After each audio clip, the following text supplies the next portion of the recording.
पाकिस्तान में तेल के वसीअ ज़खायर की खबरें ज़ुबान ज़द-ए-आम हैं, लेकिन यही तेल मुस्तक़बिल में तीसरी आलमी जंग का सबब भी बनेगा। ये तीसरी आलमी जंग का सबब कैसे बनेगा और इसमें पाकिस्तान का किरदार क्या होगा? आमिर रज़ा मेरे साथ मौजूद हैं, आमिर रज़ा से बात करते हैं। जी आमिर भाई, पाकिस्तान में तेल के वसीअ ज़खायर मौजूद हैं, उनकी खबरें भी ज़ुबान ज़द-ए-आम हैं, लेकिन पाकिस्तान में मौजूद यही तेल दुनिया को तीसरी आलमी जंग की तरफ भी लेके जा सकता है। जी, बिल्कुल आपने सही कहा कि ये तेल की ही जंग होगी। ये जो दुनिया कहती थी कि पानियों पर जंग होगी। ये एक बड़ी थ्योरी चलती रही पिछले 20-25 साल में कि कहा जाता रहा कि जो आलमी जंग होगी, तीसरी आलमी जंग, वो पानी पर होगी। लेकिन अब ये बात गलत होती चली जा रही है क्योंकि अब जो जंग होगी उस तेल पर होगी जो पानियों में से निकाला जाता है।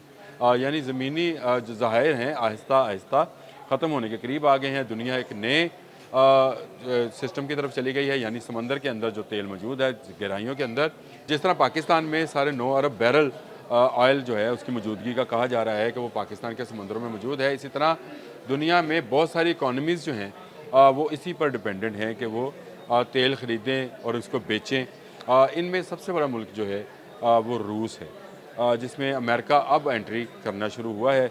ये एक नई बहस है कि अमेरिका इसमें क्यों आना चाहता है, उस पर आप जब कभी करना चाहेंगे तो मैं आपको बताऊंगा। लेकिन अब अमेरिका भी अपना तेल बेचना चाहता है, तो इसलिए वो रूस को बार बार रोक रहा है और रूस से जो तेल खरीदने वाले मुल्क हैं उनसे कह रहा है कि वो रूस से तेल ना खरीदें, जिसमें सबसे बड़ी मिसाल जो है वो भारत है और दूसरी बड़ी मिसाल चाइना है। ये मैं आपको दूसरी बड़ी मिसाल चाइना इसलिए कह रहा हूँ कि अमेरिका ईरान से कह रहा है कि वो चाइना को अगर तेल बेचना चाहता है तो बेच ले। इसके पीछे लॉजिक भी वही है कि अगली जंग जो है, जो कि पहले कोल्ड वार थी अब ऑयल वार होगी, वो रशिया और अमेरिका के मबैन होगी। इससे पहले भी अमेरिका रशिया पर यूरोपियन यूनियन के ज़ेर निगी जो इलाके थे या ममालिक हैं उनको वो कह चुका है कि उससे गैस ना ख़रीदें। जिससे गैस तो नहीं खरीदी, रशिया को नुकसान हुआ माली तौर पर, और रशिया एक जंग में भी इस वक्त यूक्रेन के साथ है, इसलिए उसके एक तरफ उसके अखराजात ज़्यादा हो रहे हैं, दूसरी तरफ उसका जो है गैस उसकी नहीं बिक रही थी। लेकिन उससे हुआ क्या? उससे हुआ ये कि यूरोप के बहुत सारे ममालिक में महंगाई का एक नया तूफ़ान आ गया। गैस की कीमत जो है वो आसमान पर पहुंच गई, वहाँ की इंडस्ट्री बंद होना शुरू हो गई, शोर हुआ। और उसके बाद अमेरिका ने यूरोपियन अपनी ममालिक से कहा कि आप अगर LNG लेना चाहते हैं तो महदूद पैमाने पर सनतों के लिए LNG ले लें।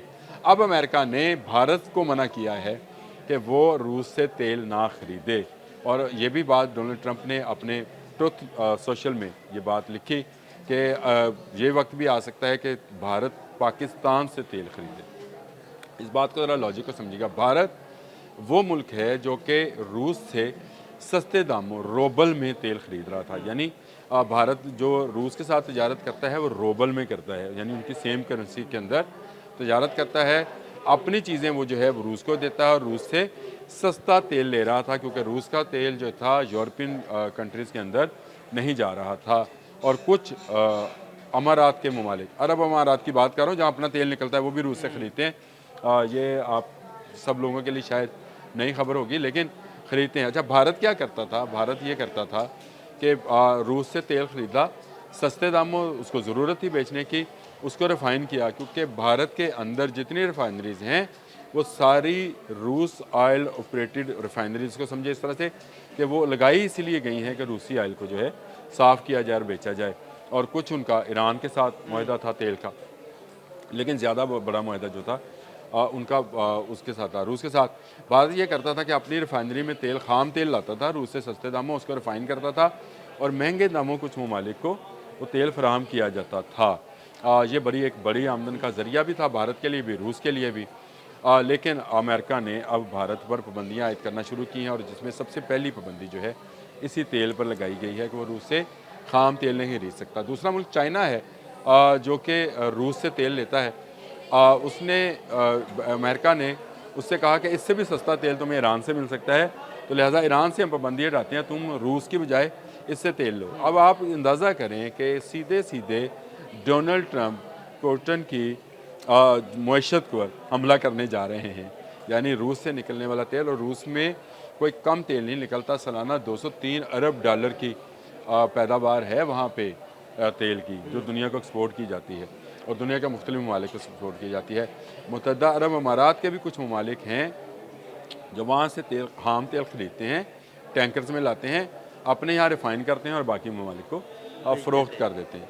तो ये एक बड़ी जंग का पेश खैमा है, जिसके लिए 2 एटमी आबदोज़ें अमेरिका जो है इस वक्त समंदर में ला चुका है और रशिया के बिल्कुल सामने खड़ी है, और दूसरी तरफ रशिया भी एक एटमी आबदोज़ जो है उसको समुद्र में उतार चुका है। तो ये एक एटमी जंग का ही अच्छा शारसाना आमिर बनने जा भाई, रहा है। ये इस सारे सिनेरियो में जो पाकिस्तान से निकलने वाला तेल है और पाकिस्तान का क्या किरदार है इसमें? देखें, मैं आपको अभी बता दूं, अमेरिका को ये होप है कि पाकिस्तान से जो अरबों बैरल तेल निकलना है, रशिया जिन अमारात के ममालिक को, चाइना को, भारत को तेल देता है, वो पाकिस्तान से ले, उनको सस्ता भी पड़ेगा और उनके लिए ये तेल की क्वालिटी जो है, कल मैंने इस पर, आप नहीं थे तो मैंने किया था व्लॉग, कि ये ऑयल की क्वालिटी भी जो है वो स्वीट क्वालिटी है, यानी इसको कम रिफाइन करना पड़ेगा। यानी ये अमेरिका सादे अल्फाज में ये चाहता है कि सारे ममालिक रशिया से तेल खरीदना बंद कर दें और पाकिस्तान की तरफ आ पाकिस्तान जाएं। पर फोकस करें, और उस वक्त तक वो इस स्वीट ऑयल की रिफाइनरीज पाकिस्तान में लगाना चाहता है। ये बिल्कुल एक अलग सी स्टोरी है। मैं अगर आप किसी दिन करना चाहेंगे करेंगे। मैंने इससे पहले भी आपको डोनाल्ड ट्रंप वाली वो बात बताई थी कि क्यों ये काम करना चाहते हैं। तो ये तेल की जंग है, याद रखिएगा। ये जो पानियों पर जंग थी, ये पानियों के अंदर गहराई में छुपे तेल और गैस की जंग है, जिसके लिए अब 2 बड़ी सुपर पावर्स कोल्ड वार से निकलकर हॉट वाटर्स में आ गई हैं।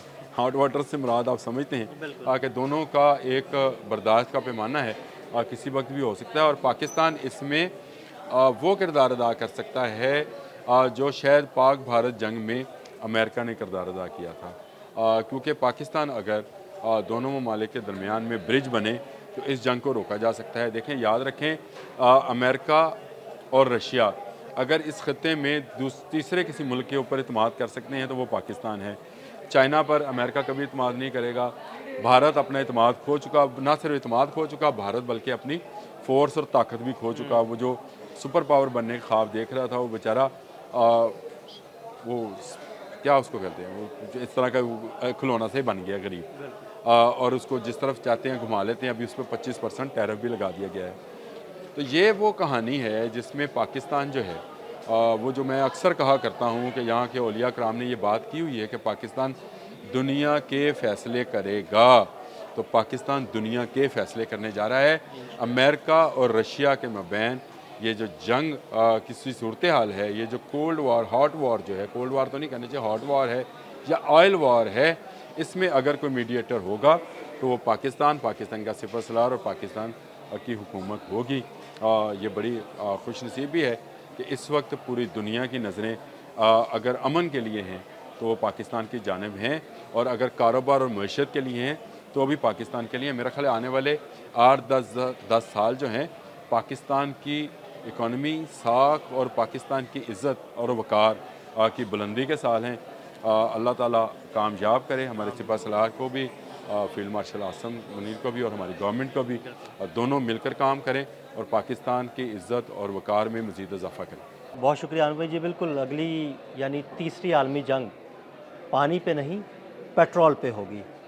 आमिर रज़ा ने बड़ी तफसील के साथ आपको बताया। अदील अहमद और आमिर रज़ा को इजाज़त दीजिएगा। अल्लाह हाफ़िज़।